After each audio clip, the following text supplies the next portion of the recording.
नमस्कार दोस्तों, YouTube channel देशी कहानी स्टार पर आप सभी श्रोतागणों का सप्रेम हार्दिक स्वागत है। श्रोतागणों, हम आपका हमारे चैनल पर बहुत बहुत हार्दिक अभिनंदन करते हैं। तो चलिए श्रोताओं, आज आपके लिए हम एक बहुत ही रोचक और विचित्र कहानी प्रस्तुत कर रहे हैं। कृपया इस कहानी को ध्यान से सुनें और जिन भाइयों ने अभी हमारे चैनल को सब्सक्राइब नहीं किया है वो वीडियो को लाइक करते हुए चैनल को सब्सक्राइब अवश्य कर लें। एक समय की बात है, एक गांव में एक बहुत ही गरीब ब्राह्मण और ब्राह्मणी रहा करते थे। कुछ समय पश्चात उनकी ऐसी नौबत हो गई कि उनको खाने पीने का जो अन्न था वो भी घर में से समाप्त हो गया और भूखे मरने की स्थिति बन चुकी थी। तभी ब्राह्मणी बोली कि सुनो ब्राह्मण देव, मेरे पिताजी के पास में 16 गिन्नी सोने की मोहर हैं। उनमें से अगर आपको एक गिन्नी मेरे पिताजी दे देते हैं तो हमारा सारा जीवन अच्छे से गुजर जाएगा। अपनी पत्नी की ऐसी बात सुनकर के ब्राह्मण कहने लगा कि सुनो ब्राह्मणी, कल मैं आपके पिताजी के पास में जाऊंगा, इसलिए आप मुझे 2 वक्त की रोटी बांध देना। उन रोटियों को मैं साथ में लेकर के जाऊंगा, क्योंकि आपके पिताजी का घर है वो यहाँ से काफ़ी दूर है, इसलिए मैं सारे दिन और सारी रात चलूँगा, तब जाकर दूसरे दिन मैं अपने ससुराल में पहुँच पाऊँगा। इसलिए आप मुझे 2 वक्त की रोटी मेरे साथ में ही बांध देना। ब्राह्मणी अपनी पड़ोसन से थोड़ा सा आटा लेकर के और अपने पति देव के लिए 8 रोटियां बना देती है। श्रोताओं, 8 रोटियों को अपने साथ में वो ब्राह्मण ले जाता है और चलते चलते एक जंगल में पहुंच जाता है। जंगल में पहुंचने के बाद में उसको दोपहर हो जाता है और जैसे ही दोपहर हुआ तो उसको भूख लगने लगी। भूख लगने पर उसने अपनी रोटियों को जैसे ही खोला तो एक गधा और एक गधी उसके पास में आकर के खड़े हो जाते हैं। ब्राह्मण सोचने लगा कि ये गधा और गधी शायद भूखे होंगे, इसलिए मेरे पास में आए हैं। वो गधे और गधी को 2-2 रोटियां दे देता है। श्रोताओं, 2-2 रोटियों को गधा और गधी अपने मुंह में भर करके और सीधे वहां से चल देते हैं। जब ब्राह्मण ने देखा कि ये गधा और गधी रोटियों को खा नहीं रहे हैं बल्कि मुंह में लेकर के कहीं दूसरी जगह पर जा रहे हैं, तो उसको मन में कुछ संदेह हुआ और ब्राह्मण जी उन दोनों गधा गधी के साथ में चल देते हैं। आगे आगे गधा गधी और पीछे पीछे ब्राह्मण देव। चलते चलते काफी दूरी पर जैसे ही गधा गधी रुके तो ब्राह्मण देव एक वृक्ष के नीचे छिप करके उन दोनों का तमाशा देखने लगता है कि ये आखिर इन रोटियों का करेंगे क्या। श्रोताओं, गधा और गधी एक झाड़ी के पीछे जाते हैं जहां पर एक कोतिया ब्याई हुई थी। कोतिया ने अपने 4-5 बच्चों को जन्म दे रखा था। वो बहुत ही भूखी थी। ब्राह्मण देव जैसे ही पेड़ के पास से छुप करके देख रहे कि गधा और गधी उस कोतिया के लिए 4 रोटियों को परोस देते हैं। कोतिया तुरंत वहां से खड़ी होती है और 4 रोटियों को खा करके अपनी आत्मा को तृप्त कर लेती है। श्रोतागणों, जब ब्राह्मण देव ने उस कोतिया की स्थिति को देखा तो उसके पास में 4 रोटियां और बची थी। उन 4 रोटियों को भी वो उस कोतिया को खिला आया।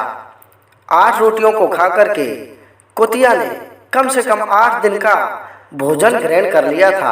अब 8 दिन तक उसके बच्चे भूखे नहीं मर सकते और 8 दिन में तो उसके बच्चे काफी बड़े भी हो जाएंगे। श्रोताओं, अपनी रोटियों को कोतिया को खिला करके ब्राह्मण देव चलते चलते अपने ससुर के घर पर पहुंच जाते हैं। अपने दामाद को देख करके ससुर जी मन में सोचने लगे कि मेरे दामाद जी पता नहीं क्यों अचानक से मेरे घर पर आ गए, शायद कोई काम ही होगा, इनसे अवश्य ही पूछना चाहिए।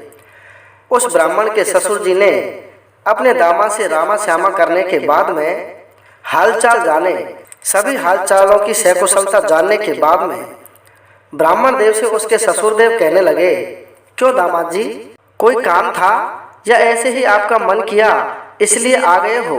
ब्राह्मण जी अपने ससुर से कहने लगे कि सुनो ससुर जी, मैं किसी काम से ही यहाँ पर आया हूँ। ब्राह्मण जी के ससुर कहने लगे कि बोलिए दामाद जी, आपका ऐसा कौन सा काम है जो मैं कर सकता हूँ। ब्राह्मण कहने लगा कि सुनो ससुरदेव, आपकी बेटी ने मुझसे कहा है कि आपके पास में 16 गिन्नी मोहर हैं, उनमें से यदि आप मुझे एक मोहर भी दे देते हैं तो मेरी गरीबी हमेशा हमेशा के लिए दूर हो जाएगी।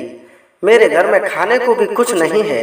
मेरे घर की स्थिति बहुत ही नाजुक है। यह सुनकर के ब्राह्मण देव के ससुर कहने लगे कि सुनो दामाद जी, मेरे पास में 16 गिन्नी मोहर अवश्य हैं। आपको मेरी बेटी ने सच ही बताया है, लेकिन मैं आपको उन 16 गिन्नी मोहरों में से एक भी मोहर नहीं दूंगा, क्योंकि उन मोहरों को लेने के लिए आपके पास में ईमानदारी की आवश्यकता होनी चाहिए। आप यदि ईमानदार हैं तो ही मैं आपको मोहर दे सकता हूँ। इसलिए मैं तराजू लेकर के आता हूँ। आप इस तराजू में एक तरफ अपने ईमान को रख दो और एक तरफ मैं मोहर की थैलियाँ रख देता हूँ। जितनी थैलियाँ आपके ईमान में चढ़ेंगी उतनी थैलियाँ आप मेरे पास से ले जाना। ब्राह्मण देव अपने ससुर की बात को सुनकर के एकदम से चौंक गया और कहने लगा कि सुनो ससुर जी, मैं इतना गरीब ब्राह्मण हूँ कि मेरे पास में खाने के लिए 2 वक्त की रोटी नहीं है, तो मैं आपके लिए मेरा ईमान कैसे दे सकता हूँ। मेरे पास में ईमान नाम की कोई चीज़ नहीं है। तभी उसके ससुरदेव कहने लगे कि सुनो दामाद, इंसान चाहे कितना भी गरीब हो, उसके पास थोड़ा बहुत ईमान जरूर रहता है। इसलिए मैं आपके ईमान को परखना चाहता हूँ। अपने ईमान को आप इस तराजू के एक पलड़े में रख दो।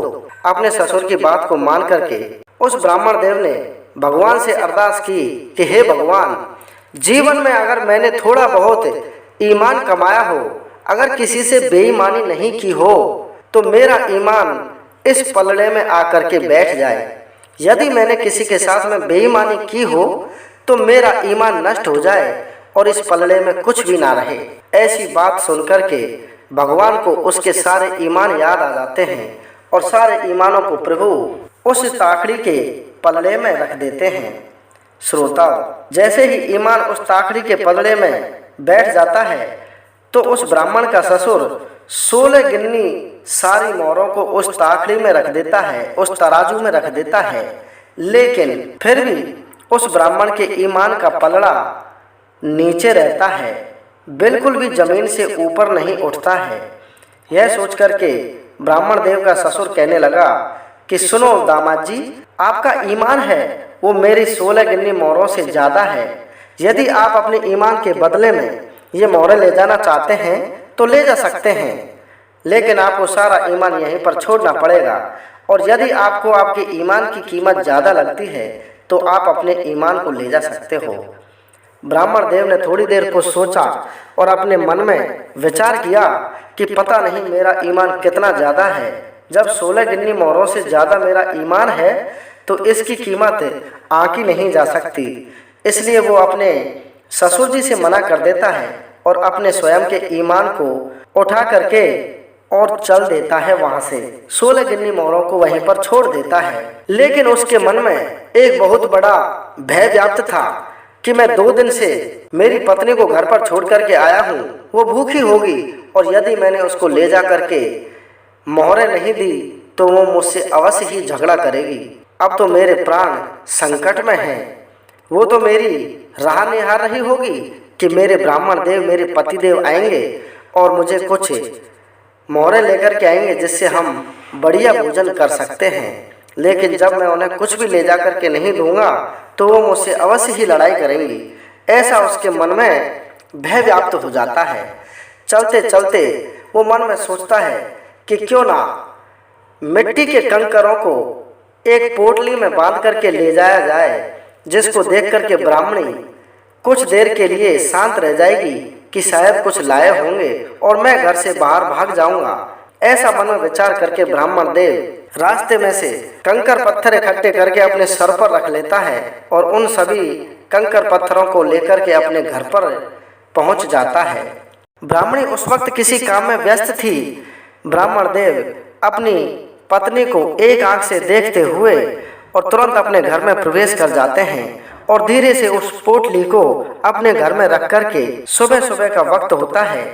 एक बाल्टी और एक लोटे को उठा करके स्नान करने के लिए बाहर चले जाते हैं जंगल की तरफ। जंगल में जाकर के ब्राह्मण देव स्नान आदि कार्य करने में काफी समय व्यतीत कर देते हैं। उसको भय था कि मैं घर पर जाऊंगा तो मेरी ब्राह्मणी अवश्य ही मुझसे लड़ाई करेगी, क्योंकि मैं उसके लिए कंकर पत्थर उठा करके लाया हूँ। श्रोताओं, काफी देर पश्चात जब ब्राह्मण देव पुनः अपने घर पर जाता है, डरता हुआ अपने घर में प्रवेश करता है, तो एकदम से ब्राह्मणी की आवाज आती है कि सुनो जी, मेरे पिताजी के पास में तो सिर्फ 16 गिन्नी मोहरें थी, लेकिन आप तो इतनी सारी मोहरें लेकर के आए हो। मुझे तो लगता है आप किसी राजा महाराजा का खजाना लूट करके लाए हो। ऐसी बात सुन करके ब्राह्मण देव एकदम से चौंक जाता है, अचंभित रह जाता है और अपने मन में सोचने लगता है कि मैं तो पत्थर और कंकर लाया था, लेकिन मेरे ईमान और भगवान की कृपा से ये सारे कंकर पत्थर मोहरों के रूप में बदल चुके हैं। हे भगवान, मैं आपको दिल से धन्यवाद देता हूँ और मैं हमेशा इसी प्रकार से ईमानदारी से कार्य करता रहूँगा, किसी के साथ में बेईमानी नहीं करूँगा। आज आपने मेरी ईमानदारी परख ली है और मुझे ईमानदारी का फल दे दिया है कि जो कंकर पत्थर थे वो सोने की मोहरों के रूप में परिवर्तित हो चुके हैं। तो श्रोताओं, हमें इस कहानी से यही शिक्षा लेनी चाहिए कि हम चाहे कितनी भी चोरी और अन्याय करने के बाद में धन एकत्रित कर लें, लेकिन जो हमारी किस्मत में होगा, जो हमारी ईमानदारी का धन होगा, ईमानदारी का कमाया हुआ धन होगा, वही हमारे पास में रुकेगा, अन्यथा वो सारा व्यर्थ में ही चला जाएगा। इसलिए हे श्रोतागणों, कभी भी अपने भाई, अपने पड़ोसी और अपने किसी भी भारतवासी से बेईमानी का मन नहीं रखना चाहिए। सभी से ईमानदारी के रूप में कार्य करना चाहिए और किसी से भी बेईमानी नहीं करनी चाहिए। और हो सके तो अपने सगे भाई से कभी भी बेईमानी ना करें। धन्यवाद। जय हिंद, जय भारत।